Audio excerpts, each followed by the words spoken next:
right back, Charlie. Definitely.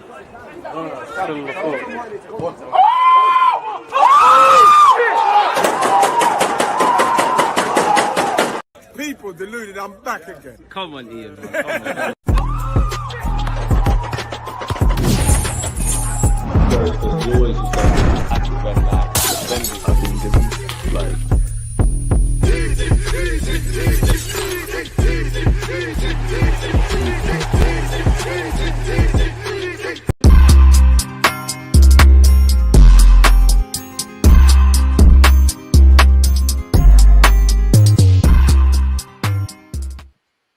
And we're live. People, deluded. I'm back again. Got Egal in the building. We saying, my guy, good? I'm good, man. My lighting is better today. What's going on? Yeah, man. You came prepared, man. It's just a shame about the result. Obviously, we have to address numerous things, man. But before we kick on, yeah, talk to me about the draw against Man United, man. Let us have all your thoughts. Bro, I literally spoke about it on the match reaction yesterday. It's like Declan Rice and Raya were the only ones that really like showed up massively. Like the defense, I can't really fault the defense in total, but what were we doing in the final third? Once again, I feel like if you have a striker in the position Mikel Moreno was taking the strike from when he shot it near post, when he was actually in the box. Yeah, when he was in the box, that would have been nice. Odegaard, he's not a goal scoring 10. We need goal scoring 10. I said this last show. I actually think Phil Foden, a good comparison to Odegaard is like Phil Foden. When things are going well, he gets best in the world shouts in his position. When things are going bad, you realize he's not really the main guy. You realize he's not really the main like person who's supposed to take the brunt of what we need. Like defensively, we look at Raya, we look at Rice, we look at Saliba. Offensively, really and truly, we look at Havertz and Saka picking up more of the offensive load than he does. He creates the chances, but he doesn't finish them.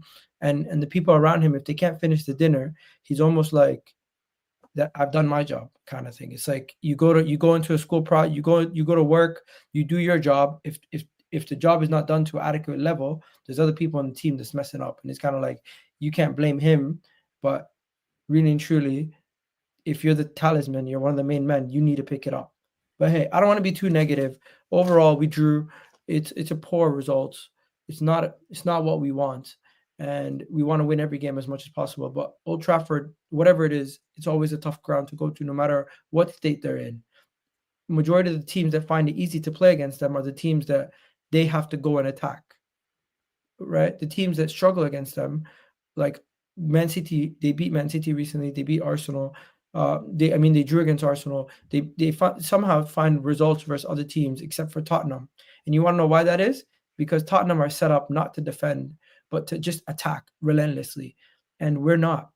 We actually are more suited to teams that want to go at us. We're more suited to play a Liverpool and a Man City than we are a team that just wants to park the bus for the 90 minutes. And that's why we drop points to the Fulhams, the West Hams, the Evertons, and today versus Manchester United. I wish I could disagree, man. I really wish I could disagree, man. I want to ask you as well, where do you think the game was? I know we drew, but where do you think it was won and lost across that 90 minutes? Because I feel it's the same old thing. Go on. The free kick. Why did we give it away? Why are we giving away silly free kicks at the edge of the box? Concentration is key. Trossard, you messed up there. Raya, you gave him the whole half of the net to shoot at. Deluded, I'm not sure if you do free kicks, but if somebody gave you the whole half, you're gonna take a chance at it. You just gotta hit the target, man. Yeah. At that point, the goalkeeper is basically saying, "Let's see what you can do," and he's telling you where to go. Yeah, he said, "Let's see what you can do." I don't think that was smart. Also, even with that being said, you know where he's gonna shoot. Why did he hesitate? I don't know. Luckily, he bounced back. He went from 0 to hero in the game, but the game was won and lost. I mean, the game was draw. The game where we conceded from was a lack of concentration, leading to a stupid foul and a free kick. And from there, the goalkeeper also, his positioning, leading to the goal being scored. Overall, I don't want people gaslighting us into talking about how far the wall was. I don't give a shit how far the wall was. The wall could be 13 centimeters, 10 centimeters, whatever it is, however many meters away it needs to be. But if you do the basics, you won't even be in that position in the first place. I don't think you're wrong, man. I think it was a culmination of errors. I think the way we gave the ball away, to the foul we made, to Raya's positioning. As you said, one thing I rate about Raya, when he makes a mistake, he could have curled into a ball. He picked himself up and he made it happen for us. And you mentioned Declan. For me, it's really just the defenders. I liked MLS's cameo. I liked Tierney's cameo. I think the two centre backs stood up tall. Timber got an assist, but it's not even for his assist. It's just doing what you're doing. Declan Rice done what he needed to do. Don't think Wanyeri was amazing, but I did question mark him being subbed. Don't you feel, though, that, yeah, there's been injuries, but even when everybody's fit, we still, well, in fact, before that, I think it's the same mode in that we dominated proceedings in the first half. We didn't really create any clear-cut chances or really work their goalkeeper, which is our issue. Second half, we're probably very fortunate that between Højlund, Xerxes, Bruno Fernandes, Mazawari, that it wasn't 3-4-5-1. I do think we was a bit naive in that second half. Do you not feel we're talking about the same problems, though, under Mikel Arteta? Like, obviously, it's isolated to Man United, Arsenal, but we're good defensively. We get into the middle third. We get into the final third. And the only way to win games is to obviously put the ball in the back of the net, bro. We're knocking it side to side. Yeah, there's been injuries, but when everybody's fit, we still have this element. And, like, is it a different game, same old issues for you? And, like, is there stuff Arteta needs to address when it comes to low blocks? 1 second. Are you saying even if Saka, Havertz, Jesus, Martinelli, full fitness, you think we still have the same problem at Old Trafford? We still have problems with low blocks, 100%, 1,000,000%. This was here last year. When everybody's fit, I've maintained that same thing. We struggled. We had a couple of these guys at Everton at the Emirates. We've had it several times. Anyone that plays a low block, last couple of times against Newcastle, yeah, on a couple of occasions, the individual brilliance of Saka, etc., might make the difference. Or if we had an Isak or whatever, they might grab a goal, but we're definitely not creating enough chances. And 100% mid and low blocks, whether we've got everybody in this team or where we are now, 100% is still an issue. 1,000,000% in my opinion. All right. Now, do we not always speak about the fact that we need a striker and we need more attacking depth in that team, right? Or quality? Yeah. I think really and truly, majority of the issues that we have at Arsenal are not tactical issues, but personnel problems at times. Because so if we got Isak tomorrow, like let's assume Isak is in our team or whoever strike you want, and on the left, we're not having issues breaking down low blocks. No, what is going to happen is we're now going to have another key to unlock that. So the situation is we don't have enough keys. For example, let me give you a better example. Liverpool have a battering ram who will smash in any door with either 2 goals and an assist in a game in Mo Salah, right? Man City have the striker in Erling Haaland. They have the creators. What they don't have right now is they can't keep the ball out of their net, right? Arsenal's problem is very simple. We know what the problem is. We've had the problem for at least a 2-year span. We just haven't been able to find the right solutions in the transfer market for our attacking woes. We've sorted out our defense. We have a decent midfield. If we can go and get a top forward to come into this team that can add 20 plus goals, give us another difference maker in that final third that can take the game by the scruff of the neck and go and win it for us, that is the difference between us being 6 points off the top, 7 points off the top, even 1 point or 2 points off Man City and winning those games. We don't have enough difference makers in times. And this is why when Trossard joined, it was kind of a breath of fresh air because he was being that difference maker for us in the first season. Last season, Trossard was being a goal scorer. Martinelli 2 years ago was being a difference maker, scoring goals. Right now, some of these players are off form and in and out of form, and some of the players are injured. And it has led to an inconsistent attack and almost a lot easier way for teams to know how to play against us. And Deluded, I can't compare this Arsenal team to the Arsenal team of 2022, 2023. That team, 2022, 2023, was disrespected by our opponents. They played us the same way PSV played us. They constantly let us have majority of the ball and ability to go at them. And after they tried to counter against us, they thought they could have a go at our defense. They did not respect how good our team was actually at that point. Now teams actually respect our team and understand how good we are. They don't play that same way.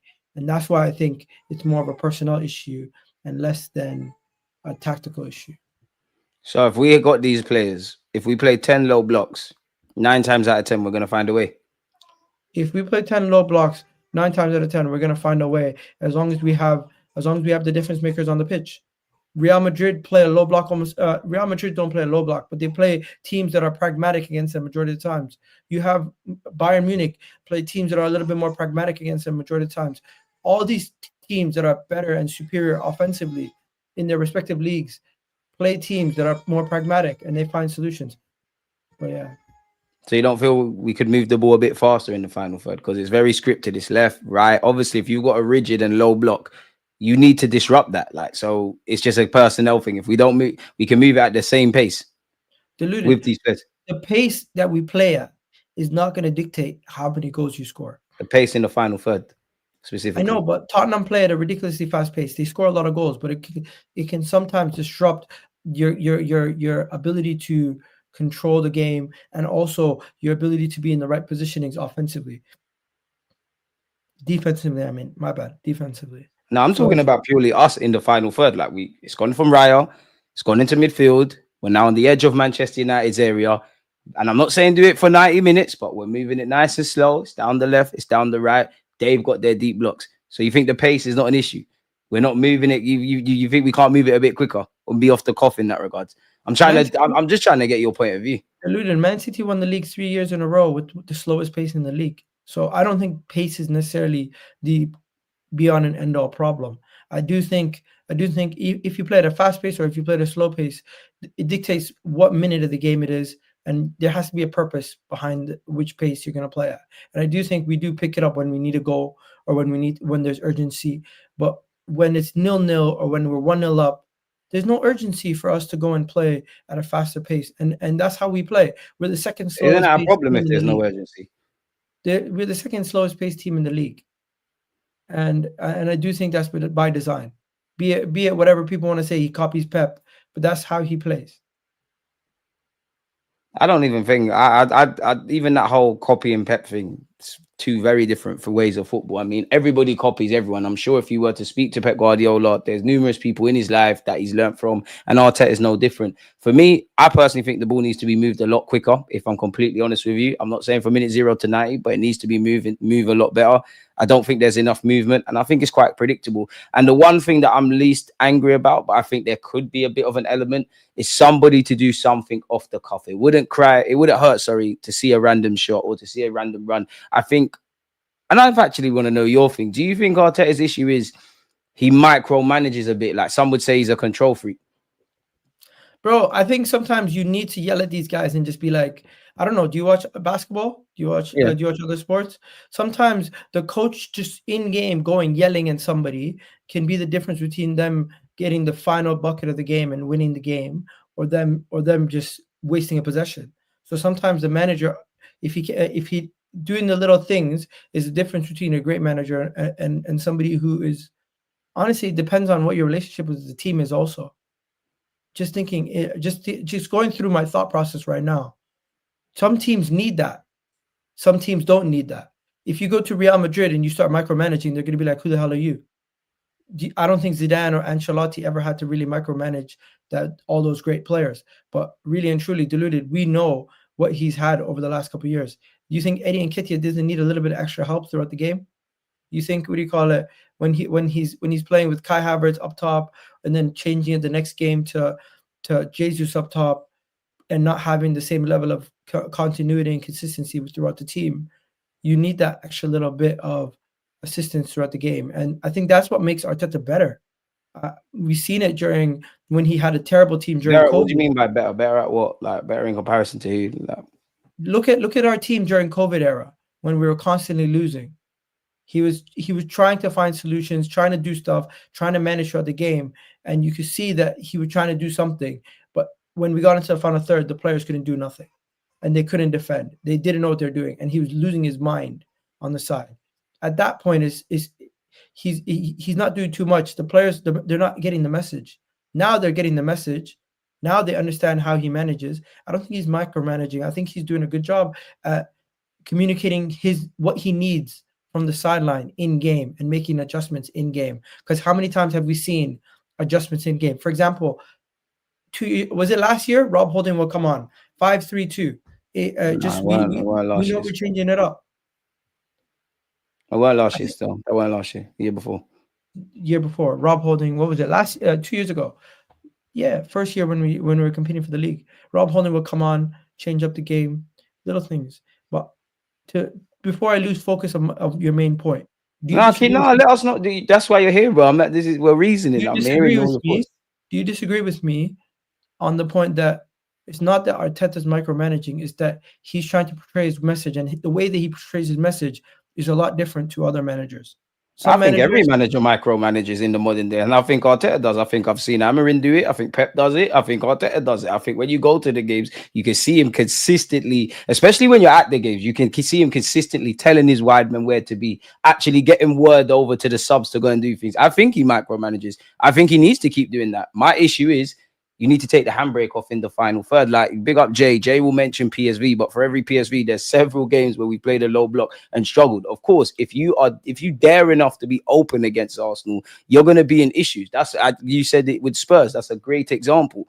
But I know, and I think every Arsenal fan knows, we play a low block, and if we don't score early, something one of our players said yesterday, we're in issues, really and truly. And I do think I do think he micromanages. It's a double-edged sword, because you have to micromanage every aspect as a manager. But then you have to not take the handbrake off. And I think in the final third, that has to be done. I think people are very naive if they just assume Saka returns, Havertz returns, Martinelli returns, we sign a striker, we sign a winger, and there's no issues. I promise you, if Arteta does not go back to the drawing board off his own back with little tweaks, we'll be sitting here and saying the same things. Even on the best of days, there's been games where we've approached games like that, had about 2 clear-cut chances, and yeah, you could argue if Isak was here or whatever, we'd score. But is that sustainable to expect a striker to bag 2 clear-cut chances over a 38-game period?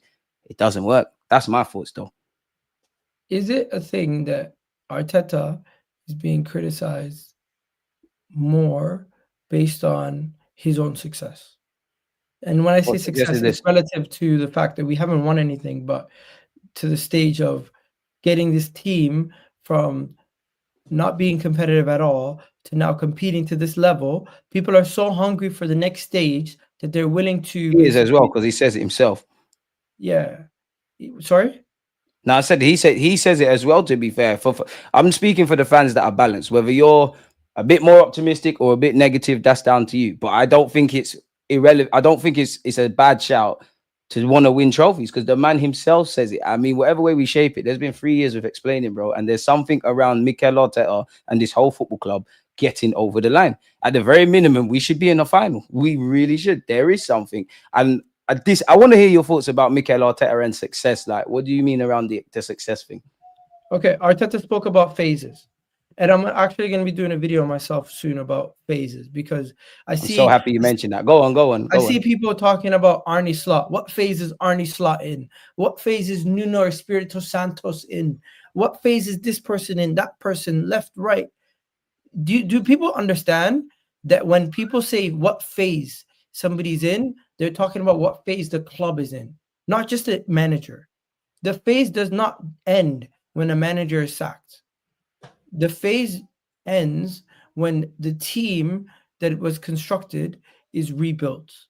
And then that is a new phase. When you're starting a rebuild, for example, Manchester United are going to have to start from scratch. They're going to have to rip up majority of the team. Chelsea have literally ripped up the whole team and started from scratch from after they're winning the Champions League. I hear that, but what's that got to do with us? Because we don't have to do this is why Arsenal, Mikel Arteta, when he got into... Surely if he's ripping up a team, he's ripping up the team he built. Yeah, when he got into the team, he won the FA Cup, and then he ripped up the team, and then we needed to start from phase 1, ground zero.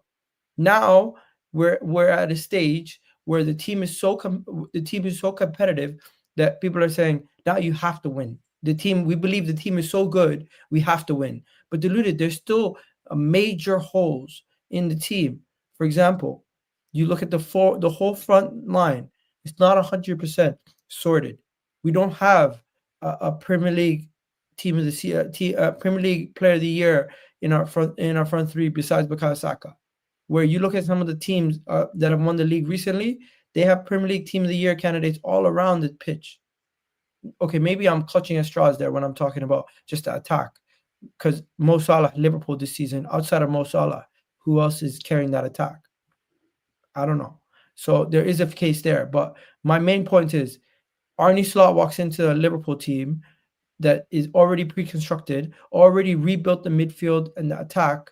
He comes in, has an amazing season, all the credit to him, but it's not as difficult as a job as what Arteta and Arsenal have to go through. We have the stink 20 years not winning. We have the stink of having a team that was bantered for the last decade and is still the butt of the jokes because coming in second has now become a joke. And I do think It's nothing to praise necessarily coming second. I do think Klopp coming over that hurdle and winning Liverpool their league for the first time in 30 years and having the team revamping it, going through the down years, allows Arne Slot and this Liverpool team to now have that springboard, to have a fresh start and go on to improve from it. Similar to how George Graham, the way that he left Arsenal, Arsene Wenger was able to come in and grow and continue to push on from there. Now, you could make the case that we should get rid of Arteta and bring in somebody else, and maybe they can push on and take the team to another level. That can be one thing you take away from what I'm saying right now. But what I would like you to take away from this is he's been able to get the best out of a team that we all agree in 2022, 2023 was not ready to compete for the league. Last year, still had some major holes. My issue is the director of football could have been a bigger problem than Arteta. And now that we seem to be getting the director of football sorted, this is a man who's won major trophies at Atletico Madrid, coming in, identifying what the problem is. If we go and get a striker this upcoming window, go and get a 10 or go and get a left winger, and we improve that attack, and we take our team from A, B all the way to C, and just sort out everything across the team this upcoming window, we could be the best set up team going into next season. And forget about Liverpool, forget about Man City. People are going to say, how did this Arsenal team get this much better, this good so quick? What does that look like in your image? Because you said if we do everything, what is everything? Bro, it's very simple. For those that don't know, I'm an Arsenal fan. I can allude to. I think I know what you're getting at, but for those who are just listening, it's very simple. Jorginho and Partey leaving, you need to make sure you shore up the midfield with the attack. Right now, the likes of Trossard, Jesus, Raheem Sterling are probably going to be out the window, and we're going to need to bring in a striker. We're going to need to bring in a left winger. We're going to need to bring somebody who can play as a 10 and as a winger. We already have Ethan. You can maybe include him in that, right, and save us a position there. Then what I would look at is overall the main thing is smash the likes, people. The players that we bring in. The players that we bring in have to have the character and personality to be able to say, you know what, I can go and change a game. I don't like some of the signings that we've been linked to, because some of the guys we've been linked to me, are like, I don't know if they're 100% going to change our team for the better. I'm not 100% sold on Sesko. I'm not sold on Sesko. I want Isak. I want somebody who's going to come into the team and has the experience of winning and that can take us from A to B. Like, I've gotten gassed about Sesko because I think he's better than what we have. But, bro, we don't need better. We need the best option we can get to take us to the next level. And if we don't get them options, as we've seen before, where they say we tried and then we're left, I don't want to hear that. How far does that go, though? We need to put some urgency in improving this team. We are so close. There is no time in football. If you continue to say we have time, kicking things down the can, you don't want to win. You're not serious. We need to start having the urgency of saying we need to win now, because nothing's guaranteed. Next year's not guaranteed. I know Saliba could be sold. We could have another injury. Everything could go to shit and Arteta could get sacked. This could happen. But the reality is, if they don't start putting urgency out there and start saying, you know what, we need to go and sign this player, sign that player, and go and win now, then I don't know what's going to change. And you know what's going to, the major positive going into this window, we have a new sporting director, and with the urgency, I think it's going to come from this from the sporting director up. And the first thing that I hear is that he wants to sign Lautaro Martinez. I would rather get a Lautaro Martinez, a friggin' Alexander Isak, or what's it called? What's the other guy? Victor Osimhen at this point over somebody like Sesko or whoever else, that guy from They're not Frankfurt. going to put down Osimhen's wages, though, man. Osimhen looks like a myth. Doesn't look like they're interested in Gyökeres. I don't care Isak about seems that. like a pipe dream. I'm talking about the profile of a player who's won trophies or is already banging in the Premier League. How far does the winning trophies thing go? Because there are winners here. Maybe not. Some have won here, but they are like Partey's a winner, Jorginho's a winner, Rice is a winner, Jesus was a winner, Zinchenko was a winner, Kai Havertz was a winner. Difference makers, players who we've seen already make a major difference for their team and get them wins or change games on their own. Raheem Sterling to a degree is a winner. Is Raheem Sterling any more a factor in the final third? Like we can't. Clearly not. Well, in fact, clearly, yeah, because he's going to have to be utilized to the end of the season. The one thing I'd say with Sterling is he's a loanee, but he didn't bring himself into the club. Sterling. I'm just saying, how far does the whole winning mentality? I personally think we're kind of. You can never not have too many. They gave up on Sterling. We're past that. I think they gave up. We're past bringing in man because they've won trophies, bro. Like I can't lie to you. We just need to buy the right players. Whether that's profiles that are emerging or household names, things need to get addressed. We're 15 points off Liverpool. Mikel Arteta, and there's obviously factors out of his control, but we can't sit here and act like we haven't we've put our best foot forward. I'm going to ask you a series of questions. We haven't. I just want to know yes or no, Egal. Do you think Mikel Arteta has maximized all of the controllables available to him this season? Yes or no, bro? No. Do you think the board has? No. Do you think the players has? No. Then there's so much things internally we need to do before we talk about players, surely. 1 second. You're right. There is a lot of things that we need to talk about before we just talk about. That's why I like having you here, man. It's a good reasoning session, man. You're right. You're right. And maybe at times you're making me look at things from a different perspective as well. Maybe I'm shifting too much blame away from Arteta, but he does hold blame for not giving Ethan more trust earlier in the season. He does hold blame for investing into positions that necessarily might not have been the biggest priority in the summer.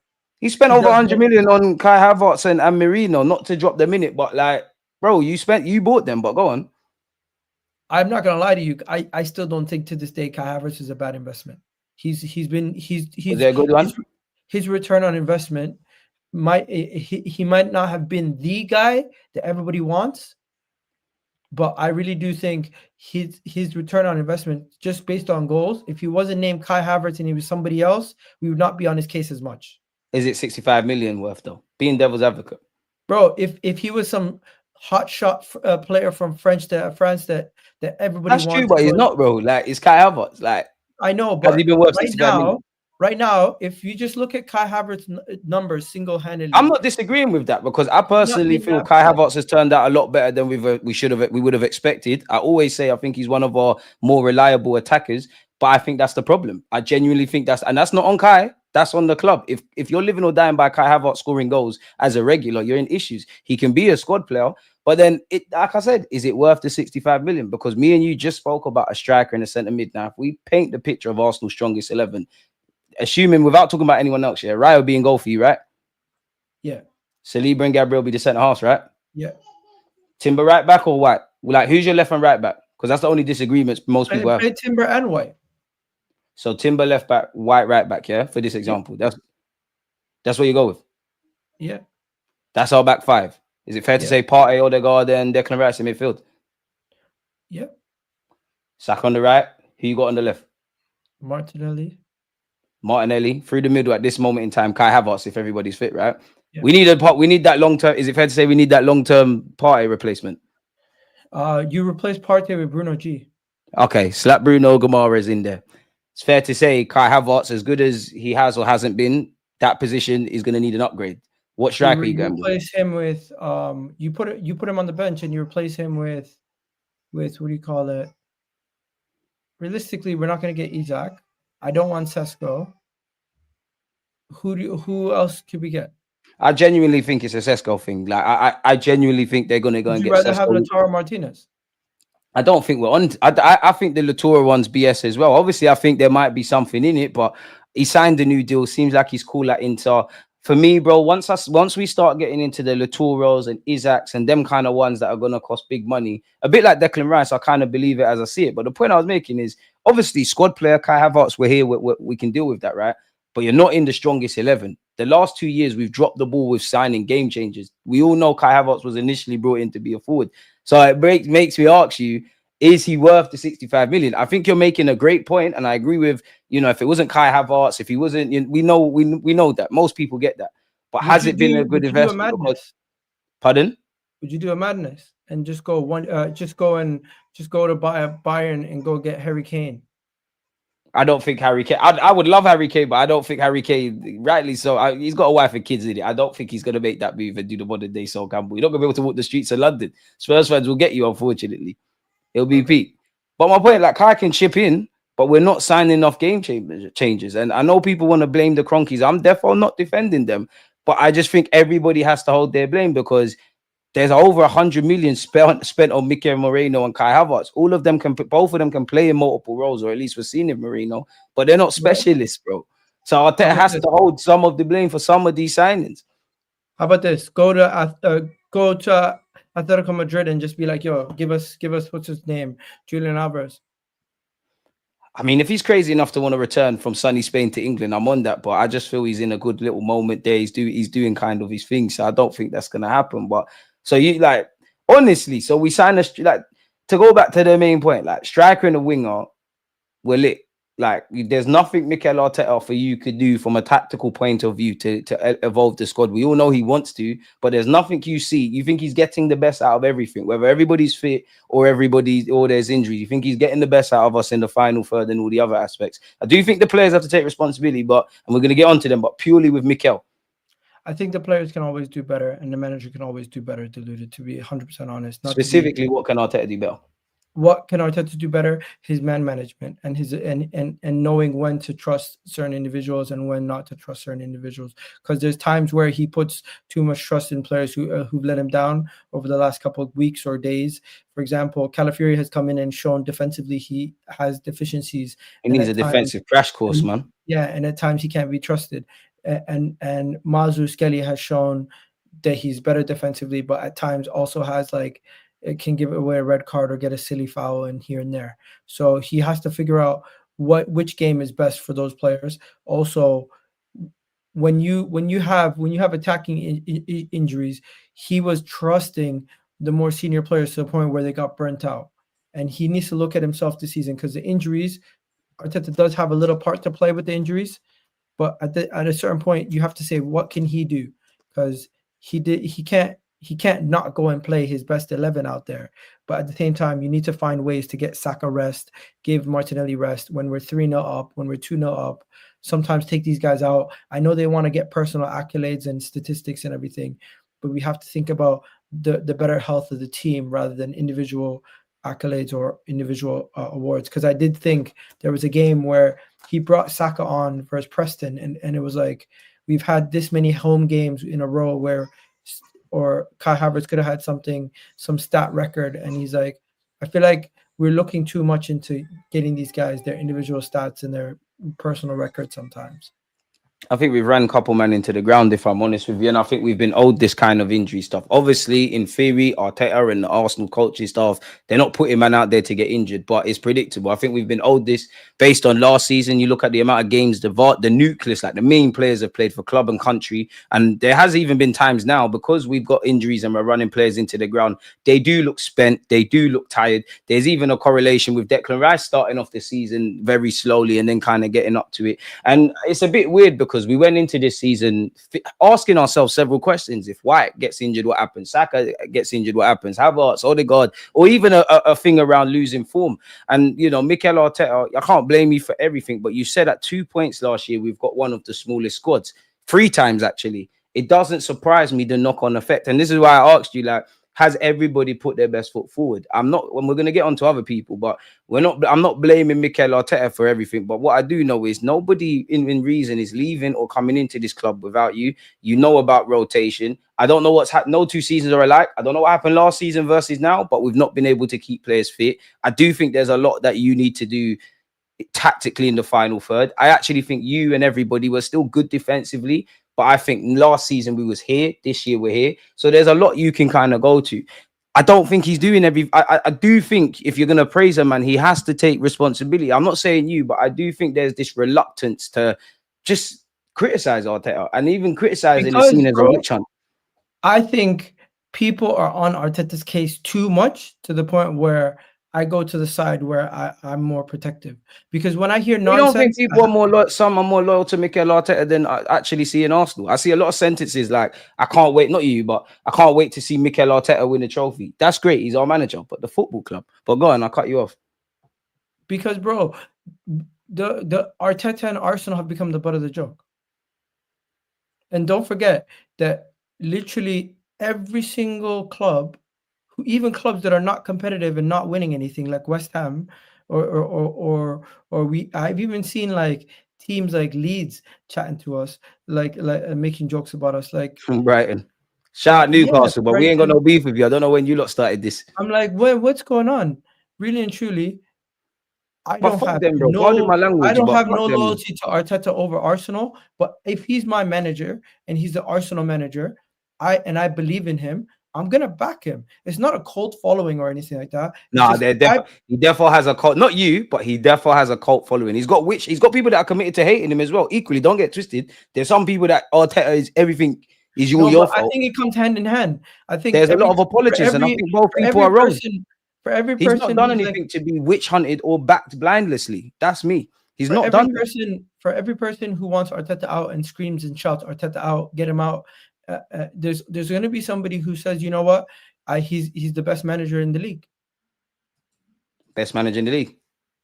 There's going to be people who say he's the best manager in the league. So if he's the best, and is that fair then? If he is marked as the best manager in the league, you haven't won the league.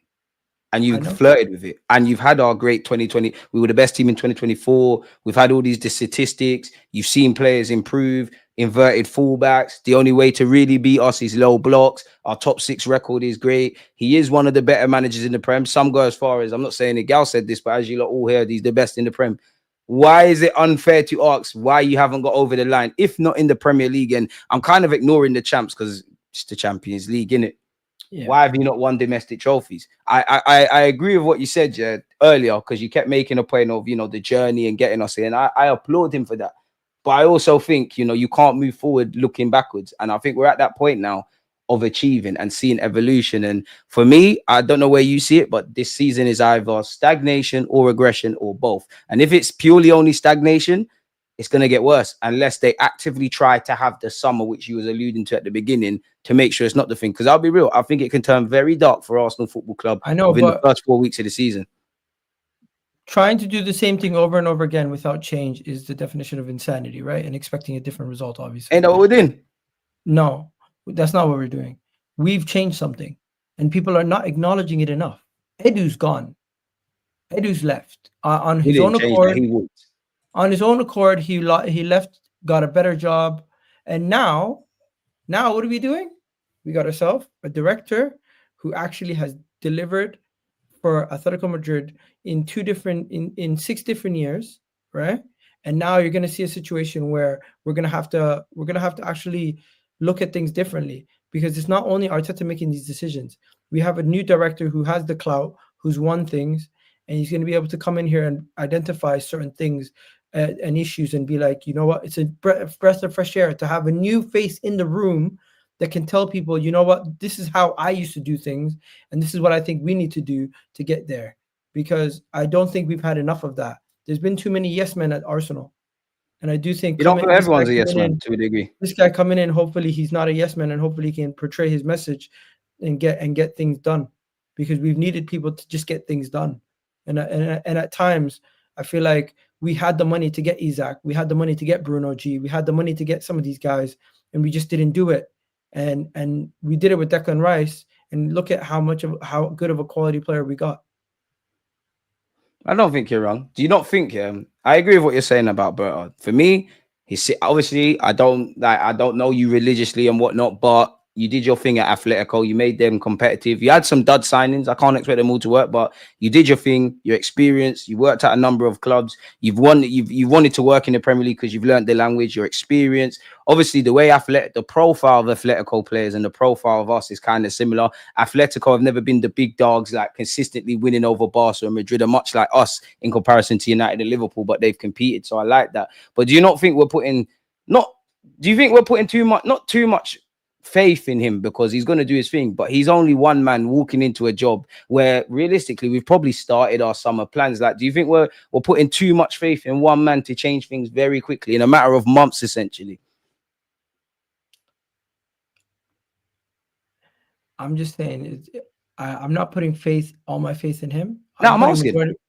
But it's nice to have somebody else you can trust and have more faith in than just Arteta. Because before Edu left, I didn't have much faith in Edu. I had majority of my faith in Arteta at Arsenal. The reason why I'm not so quick to switch on Arteta is because I don't believe anybody else at this club who's in decision-making powers knows what the hell they're doing.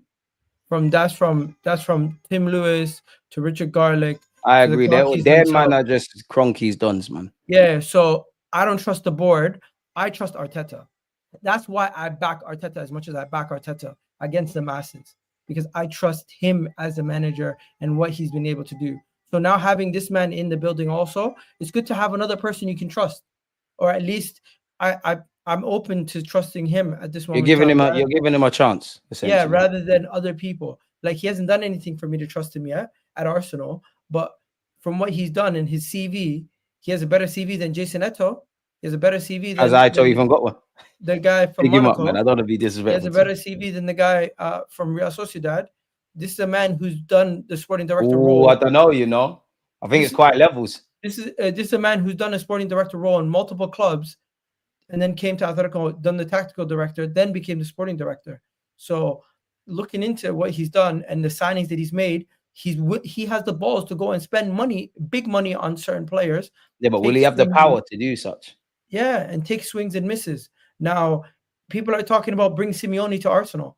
You're never going to get Simeone if you don't have somebody with the relationship with Simeone. So if you guys want Simeone or you want top managers, a sporting director like this, in the case that Arteta does get sacked, I would trust him to get a better manager to come in the door than some of the people in charge right now. What do they know about football? Tim Lewis is a lawyer. Richard Garlick worked at West Bromwich Albion. The Cronkies have shown that they don't do much but just sit back and take information from others. So why would I then put my trust in those people to bring in a new manager and sack Arteta? These people don't think about those things. I hear you, but going back to Arteta, yeah, because I do hear you. I do think we know how our board is. Me personally, I think collectively as a club, I think we'd like to win. I don't think we're dying to win. Where Arteta's concerned, I know people make fun of him, but you know, the dog.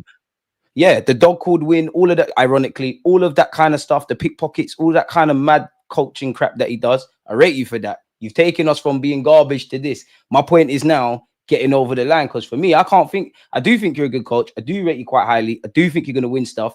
But if you don't do it at Arsenal, I don't really care. And how long is a piece of string? I'm not saying to sack him necessarily, but at some point you've got to change things. And clearly, I've got more time for Arteta than the Cronkies. But at the same time, I don't think the Cronkies can be blamed for everything and Arteta is blameless. And when I looked at it from another perspective, and I call this acceptance, bro. Whether I like the Cronkies or not, them and I staying, as you know. Arteta has signed a new deal. I can't act like Arteta is a damsel in distress and it's a woe is me. You've got a bloody great job for your first career as a manager. You've been given a lot of luxuries that hasn't been afforded elsewhere. You could have, should have, and maybe would have been sacked at certain periods for less than that. You've liked the job so much, you've signed a new deal. So that tells me you believe you can thrive within the conditions of the Cronkies, which is getting us over the line. You finished 2 points off City 1 year, which I think we could have done things better. The first year, cool, we didn't expect that. That's actually why I'm blaming the Cronkies. I know you could caveat that and say that the following season after challenging for a league, we signed Rice. But I personally think we got us, as a club, we're in a certain scenario that they wouldn't bet on. I think they were just happy to kind of be fourth. Coming into this year, I think it's a mess on all accounts. But if Arteta signed a new deal, he's been doing his thing, he's got stability, he clearly reckons that he can do something. And we both, you know, we've worked 9 to 5s and whatnot. We know how it works. You're never going to come out and draw out your owners. But at face value, when you sit out here and you say you've got the best owners, you have to hold some blame. You've gone from being a head coach to a manager. Edu was the one that hired you. You're having a say in his replacement. And you can argue he's earned that power and they're trying to make him a long-term custodian. My biggest fear for Mikel Arteta is actually nothing to do with Arteta. You learn everything you need to learn, and you go off elsewhere, and they see the fruits of your labor. I like what Arteta, but I don't like you more than my club. You know, you'll always have my support, and that's where I feel those above him. If there was a bit of pressure on him, a tiny bit, not the internal pressure he puts on himself, but if there was a tiny bit to say, he's signing Kai Havertz for, he's signing Marino for, you're not going to sign a striker. Obviously, January, I think it's a fuck up by those above him, but a serious owner would have sat there and said, Arteta, maybe we've suggested you players and you don't want them. I don't really care what you're saying. We're acting in the market. That isn't going to happen. He's telling me he can thrive in these conditions. And can you argue that? I'm not saying it would have been the case, but last season, can another manager get us over the line? Does another manager at least make this title debate still alive, really? I think everything has to be on the table. Well, couldn't you flip it and say, does another manager even get us into this stage?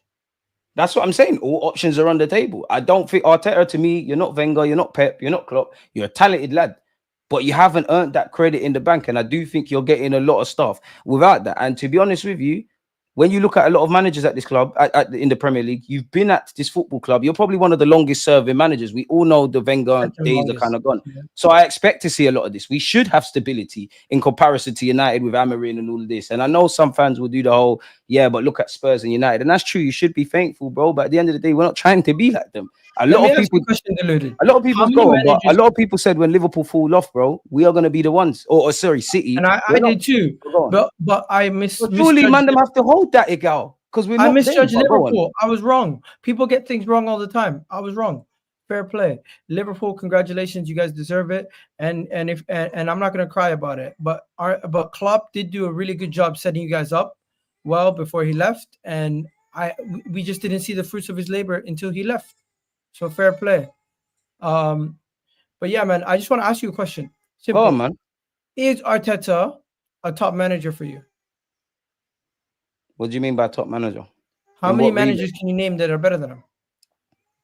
I think you're a talented manager. I don't think you're a top one, because I don't think you got the accolades for it yet. But I think you're a very good manager with the potential to be in that realm. I'll be very surprised if you're not managing other big clubs one day. I do think you're going to win stuff in your career. I think considering that you've been in here 6 years, you've learned a lot. I do think if you became available, I'm not saying you would get all of these jobs, but you'd at least be given a phone call. I think you're highly rated, rightly so. I think you're a good tactician. I think you're with all of that. You can improve young players, but I don't think you're necessarily a lit manager like that. You haven't got the CV. You're at Arsenal Football Club. It's about silverware. He says it himself. And until you get that monkey off your back, I know silverware isn't anything, because we could all be stupid and say, oh, Ten Hag, you know, won more trophies. But until you get over that, you've not earned that right for me. I'm sorry, you've not earned that right. There's something around the players, well, Arsenal Football Club under Mikel Arteta and before, getting over the line. When you get over the line, there's conversations. There's no point telling me best team in 2024 and all of this. I think you're a talented manager. But what did you refer to it as? He's a what manager, to answer your question? A top manager. I don't think you're a top manager. Top for me is Carlo and Pep and them kind of Klopp recently. Them kind of managers. How far down the list is he for you? You're going to have to name managers' names, bro. But you're not up there. You're in the next, like, top managers, as I said, Carlo, Pep, them kind of man.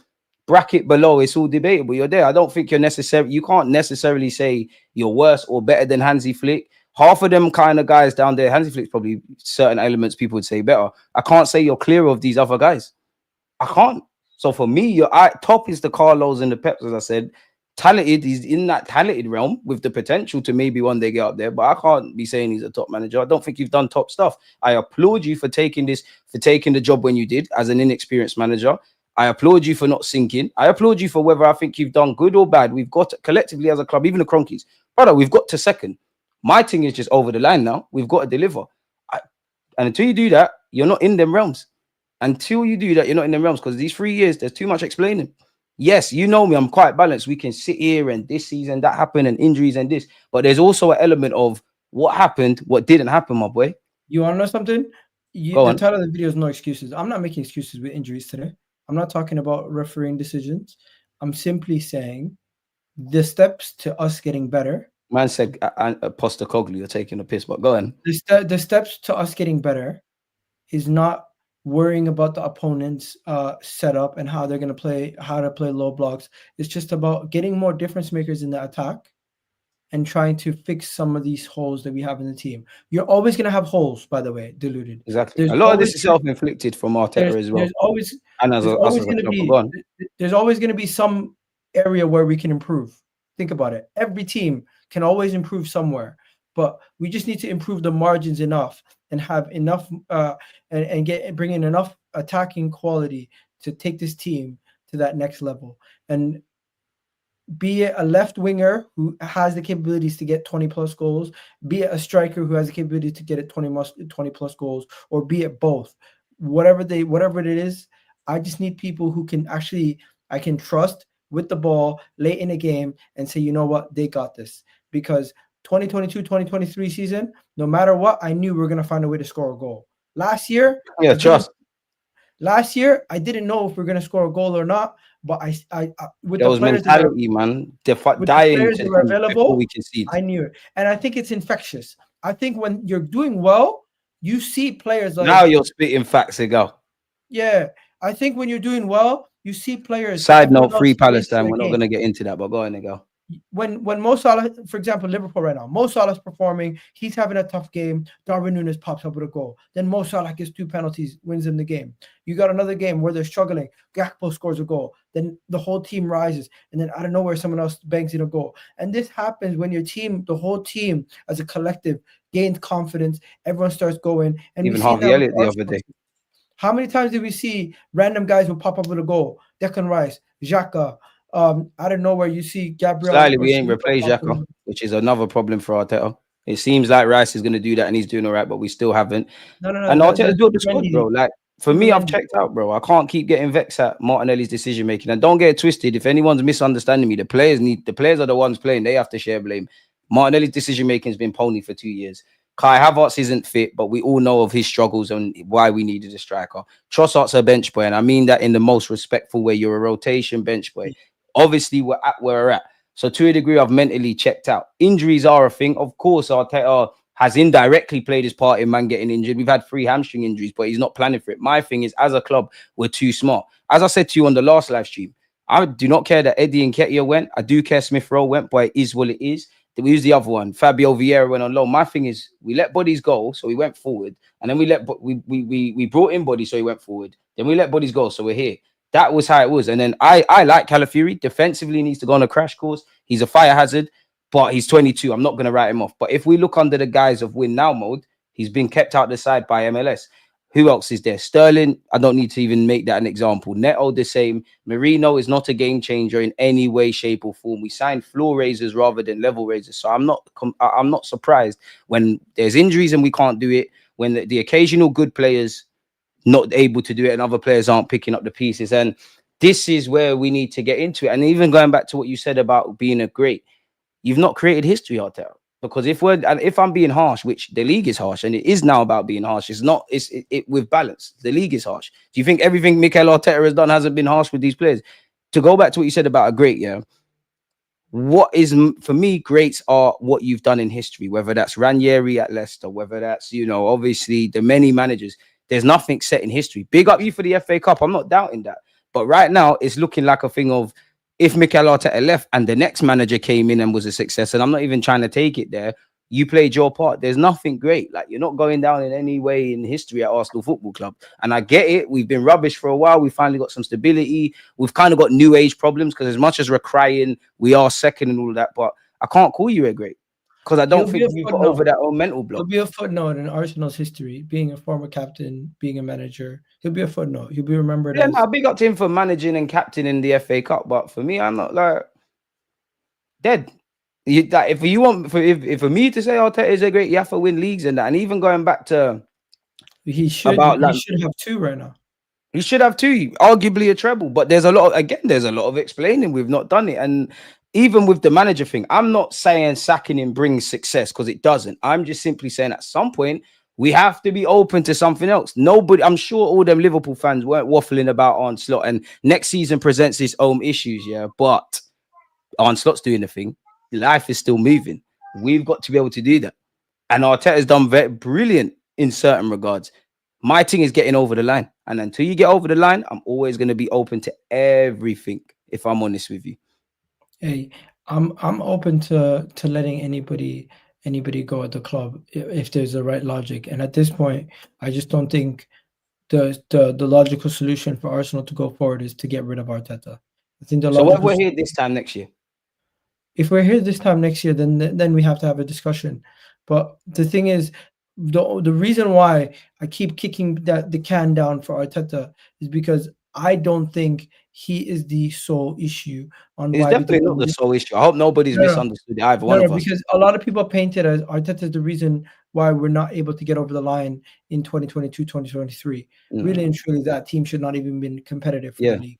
Last season, I think there's more of a blame than the season before. Last season, we were amazing, and we just went up against a historic performing team, and where they went on and won. What was it? 20 games in a row. We won 18. If I'm harsh though, if we had a striker, we won 17 out of 18, and they won 21 out of 18. And if we beat West Ham, I'm doing the ifs or buts, but this is what I do think some of the stuff is. Forget about if we beat West Ham. If we would have gone and won at their ground, title done. Yeah, but then this is what I mean. Arteta, I need you to get over the line because it's not like you're too far away from it. I made fun of Rodri for saying it, but he might have been right. Us going to their ground, playing for the draw, showed that they could catch us. I agree and disagree because we're damned if we do, damned if we don't. Because there's been times under Arteta, and that's one thing I will praise him for, the defensive thing. We tried to go gunshot for gunshot, toe to toe with City. We'd give them a little fight, and then we're gone. So you're kind of damned if you don't. I'm on this: if you can't win, don't lose. And I remember the Wenger versus Alex Ferguson battles. Of course, if you win, it's a 6-pointer. But there's also an element of living to fight another day. Maneuver. There's been times Pep City, they're big dogs, but there's been times their top 6 record hasn't been too amazing, or their head-to-heads against Liverpool hasn't been too amazing. It's the other games where they've done what they've needed to do. Rodri probably is right in the sense that, but I think he's playing a bit of mind games if I'm honest. And that's you know what, bro? That is why I'm so frustrated with Arsenal, because I think before I look, Liverpool deserve it. They did their thing. City, the 2 years deserved it. But before I have any eyes on what they did or didn't do, it's what we didn't do as a football club. And as you kind of said, it feels like we kick, whether it's Arteta, whether it's the board. I'm past the point of individual blame. Everyone's in it together. We're kicking things up the road until it bites us on the arse. Get your questions in, folks, man. What is this? DG Egal, do you think Arsenal will fall out of the top 4 given the current attacking problems and scoring struggles?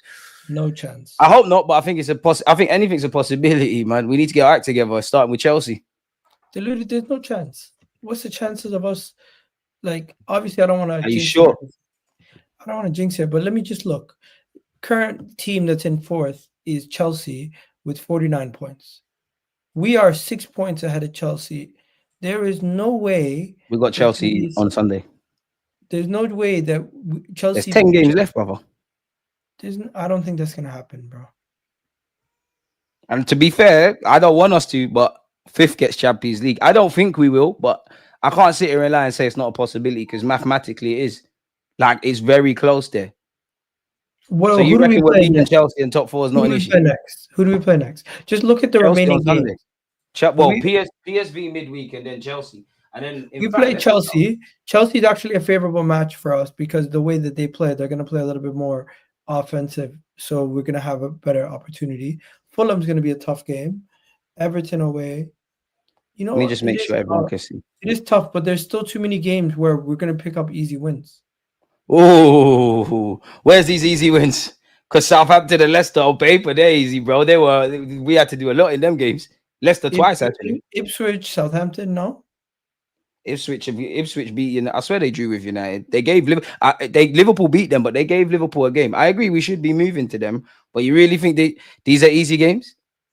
Also, Chelsea. Don't forget, Saka's going to be back by April, hopefully.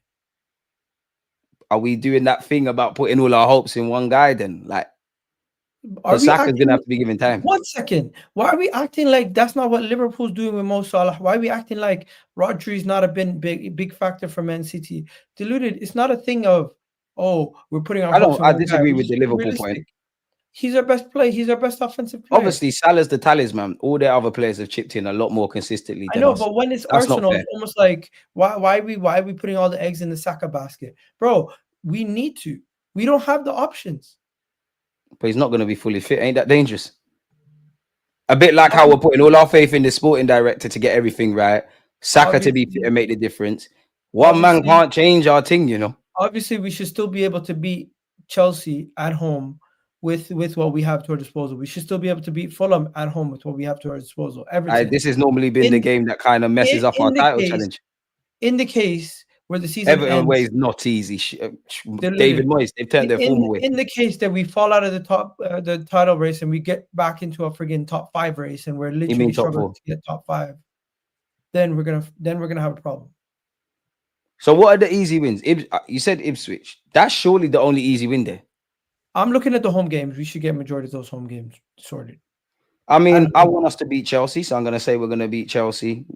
We should be beating Fulham, but that's an interesting one. Everton away is dark, and Arteta don't have the best of records against them. The toughest game is Liverpool, Newcastle at home. They're therefore the Anfield's a problem. Bournemouth cannot be discounted. Southampton, I'll be real, we should be smashing them, but we don't have the best of records again at St Mary's, and we're naturally scared. I'd expect us to win because by then season's done. Liverpool are the champions elect and all of that kind of stuff. I don't think we'll drop out of top 4, but bro, I really believe we beat PSV, we beat Chelsea. Nobody's gonna be miserable for a week. We get a draw versus Fulham. Everyone's gonna lose their mind again. But even if we're picking up draws at this point of the season, it's not. We're not going to pick up too many draws where we're going to lose. We're going to get out of the top 4 race and back into a top 4 race. I don't think Arsenal finished 3rd this year. We finished 2nd, and it's not going to be comfy, but we're going to stay 2nd, and it's going to be miles off Liverpool like it is right now. What do you actually think of the top 4 race, anyways? Because I keep saying top 4. Slightly, it's top 5 because that's going to get championship. Now Liverpool are going to be there. I'd imagine Arsenal are going to be there. Where do you see it? Like, let's just assume 1st and 2nd stay the same. So let's do that. Who gets 3rd, 4th, 5th? Forest is categorically a better team than Chelsea this season. They're a better team than Brighton, better team than Aston Villa. I'll be shocked if Nottingham Forest don't finish in the top 4. So that's 3. What do you assuming it kind of these teams will stay there? Man City invested 200 million in the January window, and they're still losing games left, right, and center. But they're going to be able to get enough results. The team that's going to drop out potentially is Chelsea, but to who? I hope you're right. You know what? For obvious reasons, I hope Chelsea drop off. Oh, that's the thing. Who though? Because Brighton is not good enough. Aston Villa is not consistent. Villa's had a wobble. But Villa only have one Premier League game left of March. I could be wrong, so maybe that helps them.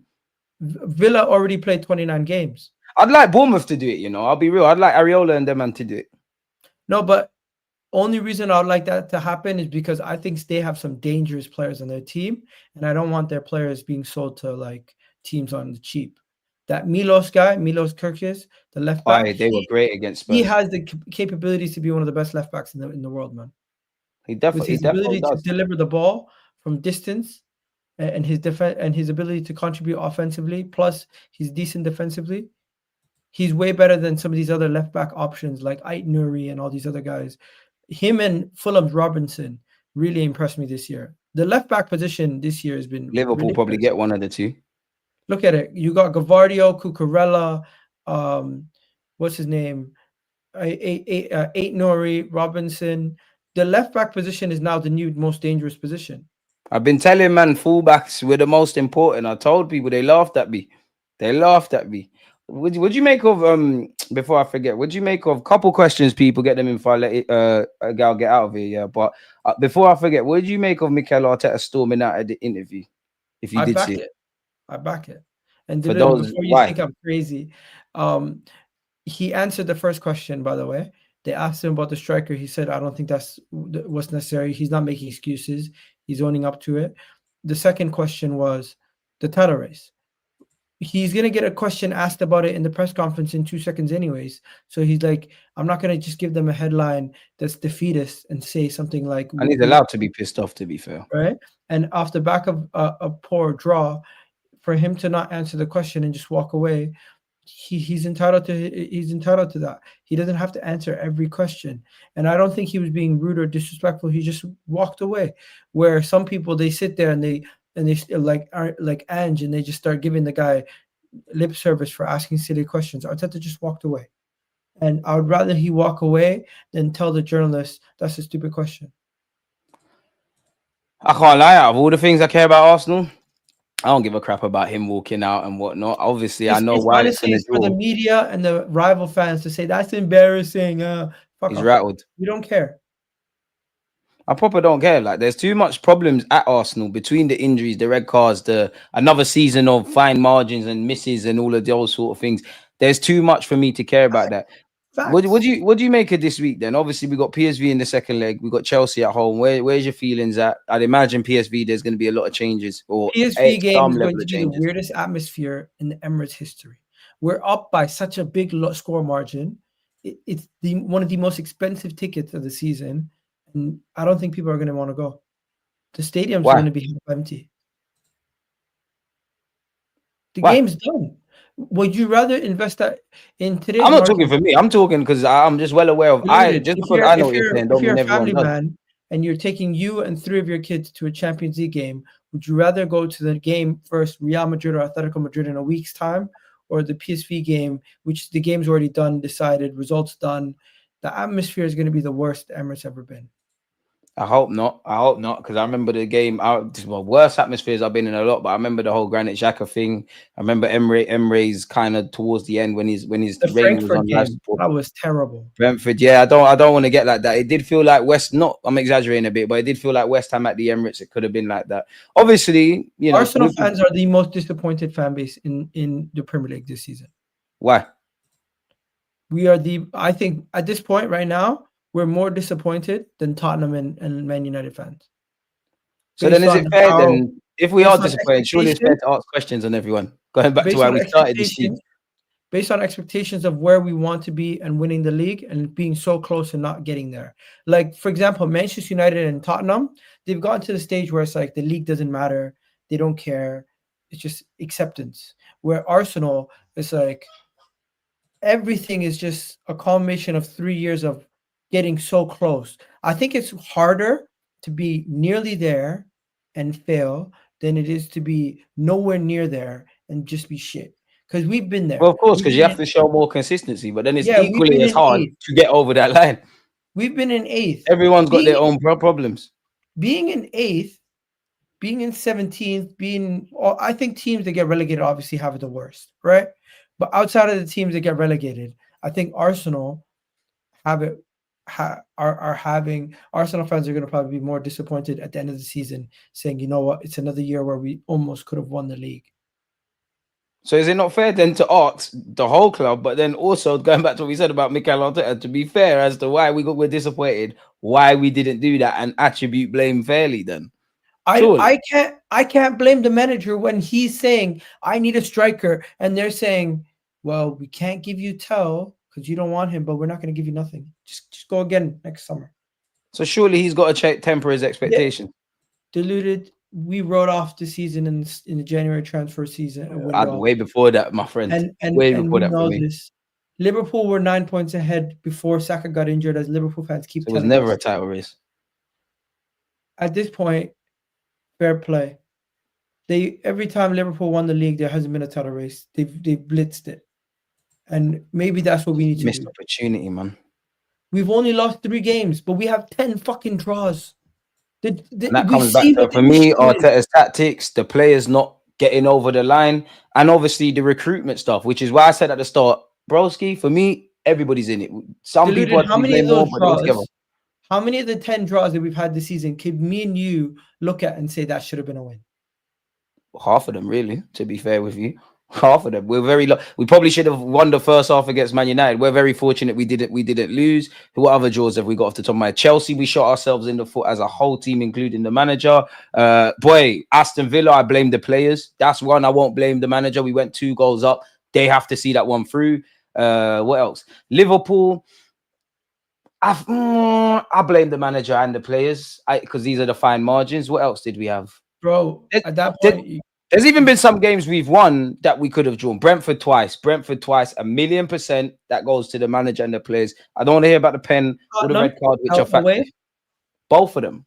I was at the game at the Emirates and the one away, again, another game that should have been killed in the first half. You've got to kill games before they kill you. Man United at home? We won in the Prem. No, but we could have drawn that game. It was 2 corners that we scored from. Yeah, we won. Like, I can only talk. You're asking me about the draws. I can only talk about the draws. That's why I'm saying the players and the manager. I think when you look at the summer window, we've signed up for a lot of this when we didn't do certain things. As you eloquently put, January, everybody's in this together. Blame has to be attributed fairly, and I'm not attributing just blaming the manager or whatever. Everyone's in it. You can't sit here when we win and just gas up Arteta, and when we lose, it's all the players, bro. There's been some games, the FA Cup, if you're referring to that, the players let Donny down. But you lot did not sign a striker, which is on Arteta and the recruitment board. How many times are we going to see Kai Havertz struggle in front of goal or certain man missed happens? Bearing in mind, 2023, whatever year it was where we went to Dubai, these same things were there. The Aston Villa game last season, the same things are there. Brother, are we watching football? Fam, I got love for you, but yeah, like, bro, everyone's in this, you know. I hear it. Arteta might not be the most to blame, brother. I got everybody's hands is dirty, you know. Everyone's hands in this club is dirty, my guy. And I do think I've said Arteta's not faultless. Yeah. Like, but you keep trying to save Arteta, and I got love for him. That's why I'm being harsh. If I think you're this good, you have to do good things. If Saka drops stinkers, me and you are gonna ask what's going on because we rate him. If I didn't rate Arteta, I wouldn't say anything. If I didn't rate these players, I wouldn't say anything. Can I say one more thing? Here we are. This season, the Premier League has gotten so much better. I don't think you reckon. The Prem's dead this year, man. Only the top 4 race is something. No. Hear me out though. Last season, you realize everyone outside of the top 3 had like double-digit losses. Everyone outside of the top 3 had double-digit losses, right? This year, you got people still in 6th who at this point right now, 12 teams out of the top 10 out of the Premier League. I think there's 11 teams 12 teams who have not reached double-digit losses yet. And it just goes to show you that there's a lot of teams are picking up wins or draws. There's so many draws, and it's just like everyone's picking up. So everyone across the board is picking up results. But that's the thing. We came into the season knowing about fine margins, which is why I move it away from Arteta and I look at the summer and I say, how did you look at the season we had last year and not bring in certified players? As you keep saying, let's get away from the Isak thing. We clearly need a gunman number 9. We are Arsenal Football Club. In modern day, we've had Aubameyang. We all know about Omri and that. It's a fallacy, bro. It's bare Rome. Anyone that thinks Arsenal are going to win serious things doing what we're doing, it's a fallacy. It's romantic. I know you've watched Coach Carter and Mighty Ducks and things. That is us, bro. It's courageous, but I'm tired of the courageous thing. I want these players to win something because it can't. Coach Carter, they win at the end, don't they? I don't know. One of those. No, Mighty Ducks, they don't win. Coach Carter, they don't win. It's a camaraderie thing. They don't win. It's a cool runnings thing, and I don't want to say this, because we're actually a fucking good football team now. We're actually quite decent. Just need to get over the line. We are here. The promised land is here. But you see that jump to go there is so high. It's not about being good. It's about being great. Not necessarily in terms of world-class ability. We can't keep doing this happy to be here thing. I have to ask you, yeah, because obviously you went viral for it once upon a time. We're going to be, and you know, the greatest of respect to PSV, and we'll end it on this. With the greatest of respect to PSV, we do have a second leg to play, right? Atletico or Real Madrid, where's your thinking at? Which one would you rather? And you still think we can move to Real Madrid? No. See, you're not optimistic then. Where I thought you was gonna make me feel like we could do this thing, man. Deluded. We face Real Madrid. We're gonna hold on defensively and lose maybe 2-0 both legs. What would you rather play? Atletico Madrid. I'd rather face it because I don't want to face a team with 7 difference makers when we don't have one. We struggle to create goals and score goals, and to face a team with that many difference makers when our strength is defending. Boy, you don't reckon we can come back our way to the final? No, we're not beating Real Madrid in the second leg. A trip to the Bernabeu. Atletico Madrid, we have a chance. Real Madrid, no chance. I mean, if Berta really wants to make a good impression, he better leak the tactical stuff. Anything he knows about Simeone, he needs to leak that immediately. I just don't want to get rich by Mbappe and Vinicius and them, man. Is he available to join us right now? Some reports on Twitter are saying he's signed his contract today, but you know me, I wait for the Ornsteins and all of these kind of guys, man, to say something. I'll let people know where they can find you. I'm going to be on his show tomorrow at some point, people. We're going to coordinate a time, but yeah, make sure you're subscribing to Egal's football channel. Obviously, it's in the title, I believe, and don't be lazy, man. Let people know they can find you, though, man. You want to hear it from the horse's mouth. Egal Talks Football. That is my YouTube channel. That's also my TikTok, and I'm also on Twitter at EGTV Egal. Most of the time, if you guys want to catch me, though, I'm live in the evenings on Fridays, Sundays, and of course, every match reaction. So yeah, you guys can catch me there. And yeah, I do some uploads also. But yeah, Deluded, it's been a great video. Hopefully, it's always great to talk to you, my boy. Hopefully, you guys respect the difference of opinion, because a lot of people don't understand why I am the way that I am. But hopefully, after an hour and 15 minutes, you guys can understand a little bit of what I say. And I'm not always 100% positive or 100% delusional. I don't think you've been 100% positive today, if anyone's accusing you of that. And to be honest, man, even if you was, who cares? Like, you can be, for me anyways, when I'm talking Arsenal, you can be as positive as you want, negative as you want. If that's how you feel, that's how you feel. If this is how I feel, this is how I feel. We have a conversation. I might not agree with everything, but you might say something. I'm like, oh, you got a point. I think that way now, or vice versa. Too much people in this thing want to force people's opinions. If they think like that, think like that. I barely care about what Arsenal fans think, so I can't understand why sometimes us Arsenal fans, especially the ones on social media, want external validation. How boring would life be if you agreed with everything everyone said, bro? Like, just respect people's opinions. You don't need to turn it personal, bro. It's football at the end of the day. Yeah, there you go. Anyways. So it is what it is. You got anything coming today? I know you did an upload yesterday, and we're gonna. No, I got an upload coming right now. Guys, go check it out. It's actually about what phase is Arnie slot in. Go and check that out. I'm gonna watch it, man. You're gonna definitely ruffle up a few feathers, man. And on that note, people, I'm back at 4 p.m. Egal, one love, man. Again, people, I'm gonna be on this channel tomorrow. You don't want to miss that. Hopefully, we get him here back next week. We're gloating about beating Chelsea, and we're talking a bit more in depth about either Madrid club. But Egal, appreciate you, my boy. Tomorrow thing, man. In a bit, my guy. Come on, safe. You always just